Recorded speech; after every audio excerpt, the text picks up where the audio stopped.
우리가 마음의 뿌림을 받아 악한 양심으로부터 벗어나고 몸은 맑은 물로 씻음을 받았으니 참마음과 온전한 믿음으로 하나님께 나아가자. 아멘. 전능하사 천지를 만드신 하나님 아버지를 내가 믿사오며 그 외아들 우리 주 예수 그리스도를 믿사오니 이는 성령으로 잉태하사 동정녀 마리아에게 나시고 본디오 빌라도에게 고난을 받으사 십자가에 못 박혀 죽으시고 장사한 지 사흘 만에 죽은 자 가운데서 다시 살아나시며 하늘에 오르사 전능하신 하나님 우편에 앉아 계시다가 저리로서 산자와 죽은 자를 심판하러 오시리라. 성령을 믿사오며 거룩한 공예와 성도가 서로 교통하는 것과 죄를 사하여 주시는 것과 몸이 다시 사는 것과 영원히 사는 것을 믿사옵나이다. 아멘.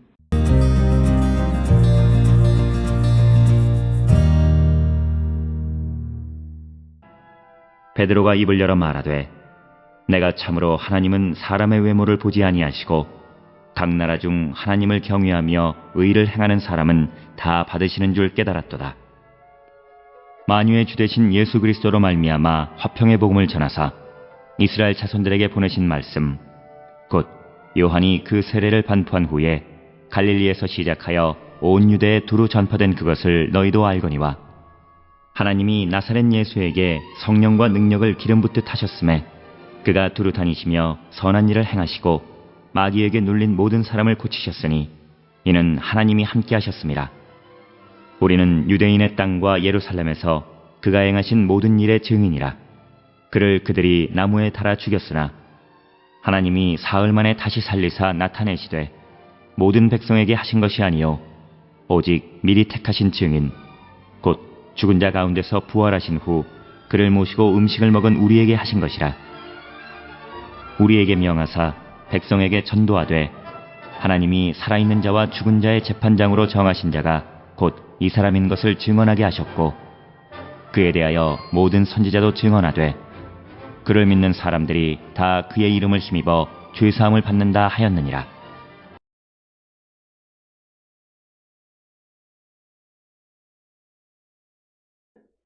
오늘 우리가 함께 읽은 사도행전 10장 34절로부터 43절은 베드로가 고넬료의 집에서 복음을 설교하는 내용을 기록하고 있습니다. 이 설교에 대하여 청중들에게 어떤 견해를 받아들이게 하기 위한 어떤 그 과시적이고 설득적인 설교다 이렇게 이야기하기도 합니다. 특히 이 설교는 예수 그리스도 안에 있는 구원의 기쁜 소식과 이것의 모든 백성을 위한 효율성에 대하여 단언하고, 그러니까 이 하나 예수 그리스도 안에 있는 구원에는 모든 사람들이 다 포함되는 것이다 라고 하는 것을 강조하고 있습니다. 그러나 이 34절로 43절의 이 베드로의 설교에 대해서 일부 주석가들은 이것이 복음적인 것이 아니라고 주장하기도 합니다. 그 이유 중에 하나는 회개를 촉구하는 부분이 없기 때문이다. 그러나 이 사도행전 10장 34절로 43절의 베드로의 결론 부분이 이 44절에는 성령의 개입으로 중단되는 방식으로 끝났기 때문에 이 설교의 결론이 무엇인지 정확하게 알 수 없다 이렇게 이야기합니다. 즉 성령이 개입하심으로 말미암아서 이 설교가 완결되어진 것이 아니기 때문에 이것을 통해서 어떤 이 설교가 복음적이지 않다 이렇게 말할 수 없고, 또 베드로가 청중에게 회개를 요구하지는 않았지만 43절에 그 예수의 이름으로 죄사함을 받는 것에 대한 언급이 있습니다. 그래서 43절에 모든 선지자도 증언하되 그를 믿는 사람들이 다 그의 이름을 힘입어 죄사함을 받는다 하였느니라. 그러니까 예수 그리스도의 이름으로 죄사함 받는 것에 대한 선언이 있기 때문에 회개가 전혀 없다고 말할 수는 없다 이렇게 주장하기도 합니다. 하여튼 오늘 우리가 읽은 34절로 43절에 고넬료의 집에서 베드로가 설교한 것은 사람들에게 조금 받아들이기 위해서 과시적이고 설득적인 그런 측면이 있고, 그리고 그 면에서 다른 사람들의 비난을 받기도 하지만, 그러나 이것은 예수 그리스도에 관해서 선언하는 그런 복음적인 설교로 보는 것이 바람직합니다. 34절로 35절에 보게 되면 베드로가 입을 열어 말하되 내가 참으로 하나님은 사람의 외모를 보지 아니하시고 각 나라 중 사람을 경외하며 의를 행할 줄 아는 사람은 다 받으시는 줄을 깨달았도다. 그래서 34절 35절에 복음의 보편적 결과에 대해서 분명히 말하는데, 하나님은 사람의 외모를 보지 않는다라고 하는 것은, 이 말은 이 인종의 관계없이, 그러니까 이방인도 그들이 의를 행할 줄 알면 하나님이 다 받으신다라고 하는 것입니다. 그래서 이것은 우리가 복음의 가장 중요한 것, 그래서 하나님은 모든 이의 하나님이시다라고 하는 것, 이것이 신학에 있어서 복음의 공리와 같은 핵심적인 것이고, 그래서 하나님은 민족, 인종, 국가적 기원에 의한 편애를 보여주지 않는다. 따라서 본문에서는 하나님은 사람의 인종적인 구분에 구애받지 않으시는 분이라는 것을 명확히 하면서, 그가 어떤 인종의 사람이라 할지라도 하나님 경외하고 의를 행할 줄 알면 다 받으신다, 이렇게 기록하고 있습니다.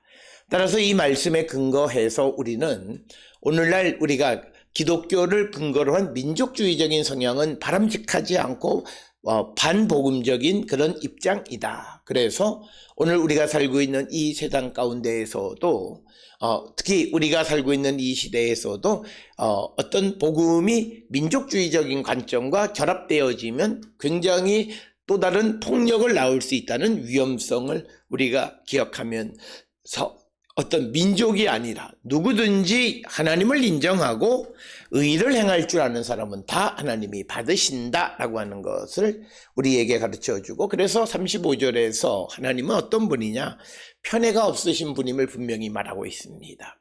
하나님을 두려워하고 옳은 일을 행하는 사람은 다 받으시는 분이다. 그래서 경건한 사람을 받으시는 하나님에 대한 언급이고, 이것은 이미 31절에서 고넬료가 의인이고 하나님을 경외하는 사람이라고 묘사하고 있는 것, 그것을 통해서 이 고넬료도 하나님이 이미 받으셨다라고 하는 그런 의미가 되겠고, 경건한 사람이라고 묘사하는 이 고넬료, 그는 비록 그가 혈통적으로는 이방인이고, 그리고 외모는 유대인들과 조금 다르게 차별적으로 생겼지만, 그러나 그가 하나님을 경외하고 그리고 그가 의를 행할 줄 아는 사람이기 때문에 하나님은 그에 대해서 차별이 없으신다. 그것을 강조하고 있고, 하나님께서 그 고넬료의 기도를 들으시고 그의 구제를 기억하셨다라고 하는 것도 마찬가지입니다. 따라서 필로는 사람이 하나님에 대하여 갖는 의무는 경건, 거룩, 자비, 정의를 행하는 것이다, 이렇게 이야기하고 있습니다. 그래서 35절을 통해서 하나님은 하나님이 받으시는 사람과 그렇지 않은 사람을 구별할 수는 있지만 그것이 인종, 민족적 차별은 아니다. 하나님이 받으시는 사람은 하나님을 경외하고 옳은 일을 행하는 사람은 다 받으시는 분이시다라고 하는 것이고, 그래서 이것은 로마서 2장 9절로 11절에 의하면 악을 행하는 사람에게는 환난과 공고가 있지만 선을 행하는 사람에게는 영광과 존귀와 평강이 있다고 말함으로써 하나님이 누구를 받으시는지를 분명하게 언급하고 있습니다. 즉 우리가 선을 행하는 자가 되면 하나님은 우리를 받으신다. 그래서 복음의 축복은 하나님을 경외하고 옳은 일을 행하는 사람에게 주시는 것이다 라고 베드로가 지금 고넬료와 그 집에 있는 사람들에게 선언하고 있는 것이 되겠고, 이제 36절로부터 42절은 핵심적인 선포인데, 하나님은 복음의 말씀을 이스라엘에게 보내셨습니다. 그런데 왜냐하면 예수 그리스도를 통한 평화를 주기 위해서다라고 하는 거고, 그 말씀의 핵심은 하나님은 편애가 없는 분이다라는 거죠. 베드로는 예수를 만유의 주라고 묘사하는데 이는 베드로가 고넬료에게 하는 말이고 고넬료가 만유를 모든 민족으로 이해했던 것으로 우리는 추정할 수 있습니다. 누가복음 24장 47절에서 예수는 제자들에게 모든 나라에 예수의 이름으로 죄사함을 선포하라고 명령하십니다. 따라서 예수가 만유의 주라는 것을 쉽게 보편적인 인식으로 받아들일 수 있게끔 선언하고 있는 것이 되겠습니다. 37절에 곧 요한이 그 세례를 반포한 후에 갈릴리에서 시작하여 온 유대에 두루 전파된 그것을 너희도 알거니와. 그래서 37절에 의하면 이 복음은 세례 요한이 회개의 세례를 선포한 이후에 갈릴리에서 시작하여 온 유대에 두루 전파되었고 그 절정은 예루살렘에 전해진 것임을 말합니다. 그래서 베드로는 예수가 세례를 받은 후 하나님의 행동이 예수를 통하여 어떻게 나타났는지 중요한 종족을 따라서 이제 설명합니다. 그래서 38절에 하나님이 나사렛 예수에게 성령과 능력을 기름 붓듯이 하셨음에 그가 두루 다니시며 선한 일을 행하시고 마귀에게 눌린 모든 사람을 고치셨으니 이는 하나님이 함께 하셨습니다. 즉 예수께서 행하신 것, 예수에게 나타난 하나님의 능력, 하나님이 함께 하신 것이다 라고 하는 것입니다. 그래서 하나님이 예수님에게 성령과 능력을 주셨기 때문에 선한 일을 행하고 마귀에게 눌린 자를 고치셨고 그리고 또 하나님이 함께 하셨기 때문에 선한 모든 일을 할 수 있었다. 이렇게 설명함으로써 우리도 예수를 영접하고 예수와 함께 함으로 그 하나님의 능력을 덧입을 수 있음을 우리에게 말하고 있습니다. 39절에 우리는 유대인의 땅과 예루살렘에서 그가 행하신 모든 일의 증인이라. 그들이 나무에 달아 죽였으나 하나님이 사흘 만에 다시 살리사 나타내셨다.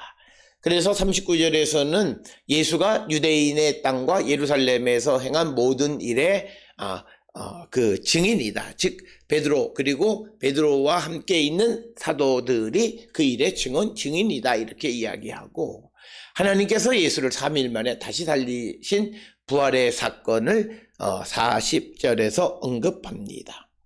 41절에서 모든 백성에게 하신 것이 아니요 오직 미리 택하신 증인 곧 죽은 자 가운데에서 부활하신 후 그를 모시고 음식을 먹은 우리에게 하신 것이다. 그래서 부활하신 주님이 나타나신 것은 모든 백성이 아니라 택하신 증인인 사도들에게 나타나셔서 그래서 그들과 함께 음식을 나눠 먹었다 이렇게 설명하면서 42절에 우리에게 명하사 백성에게 전도하되 하나님이 살아있는 자와 죽은 자의 재판장으로 정하신 자가 곧 이 사람인 것을 증언하게 하셨고 그에 대하여 모든 선지자도 증언하되 그를 믿는 사람이 다 그의 이름을 힘입어 죄사함을 받는다 하였느니라. 그래서 41절에서 부활의 증인에 대해 언급이 있고 그 다음에 42절에서 베드로는 예수가 그의 사도들에게 백성에게 선포할 것을 명령하셨다는 거죠. 사도들은 하나님이 예수를 통하여 행하신 하나님의 일을 사람들에게 전하는 일을 했다. 그 사명이 주어졌다는 것이고 43절에 예수를 믿는 자들이 예수의 이름을 힘입어 죄사함을 받는다. 이것은 선지자도 증언한 바라고 그렇게 증언하고 있습니다. 따라서 고넬료는 복음의 보편적 유용성에 대하여 예언자들이 증언하였다는 베드로의 선포를 믿게 되어졌습니다. 그리고 44절에 베드로가 이 말을 할 때에 성령이 말씀을 듣는 모든 사람들에게 내려오시니 그래서 베드로의 설교가 성령의 급작스러운 임재하심으로 말미암아 멈췄다. 그래서 베드로가 설교한 내용에 전부냐 아니냐라는 논쟁거리가 있게 되어진 원인이다 라고 하는 것입니다. 오늘 우리가 읽은 사도행전 10장 34절에서 44절에서 하나님은 사람의 외적 조건으로 판단하지 않으시는 분, 누구든지 하나님을 경외하고 의를 행하는 자들은 예수의 이름으로 다 죄사함을 받게 되어짐을 선포하고, 그래서 선민의식을 가진 유대인들뿐만 아니라 이방인들에게도 이 하나님의 보편적 구원의 은총이 임하게 됨을 선포하므로 하나님은 누구에게도 편견, 차별이 없으신 분임을 강조하고 있습니다.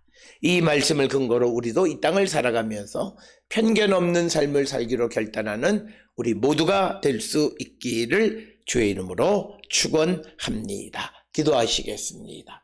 사랑과 은혜가 충만하신 아버지 하나님, 예수 그리스도의 복음을 선포하는 하나님의 보편적 구원에 대해서 선포하는 베드로의 모습을 통해서 우리도 예수 그리스도 안에서 주님이 가르쳐 주신 복음을 모든 이들에게 전하는 사명을 감당하는 저희들로 인도하여 주시옵소서. 예수님의 이름으로 기도드렸습니다. 아멘.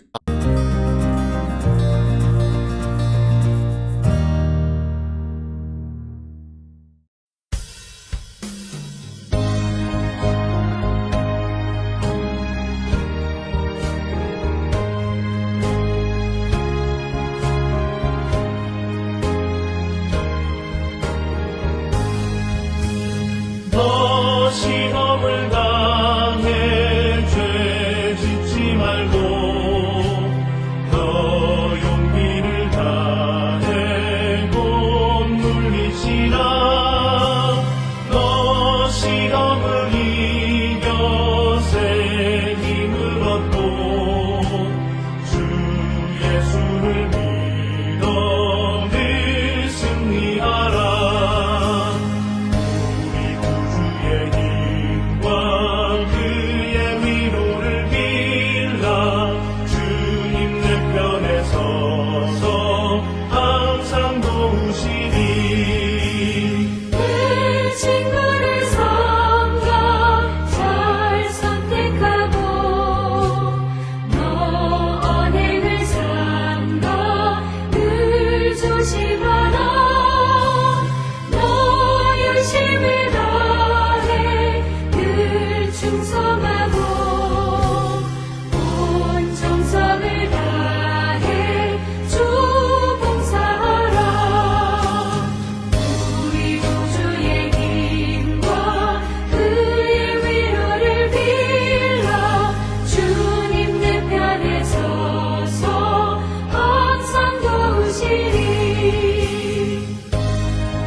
기도하시겠습니다. 이제는 우리 주 예수 그리스도의 은혜와 하나님 아버지의 무한하신 사랑과 성령의 위로 역사 교통하심이 예수 그리스도 안에 어떠한 차별도 없음을 깨닫고 모든 이들을 사랑하며 그들에게 복음을 전하는 사명을 감당하기를 결단하며 세상을 향해 나가는 우리 모든 성도들 머리 위에 이제로부터 영원토록 함께 할지어다. 아멘. 주 너를 지키시고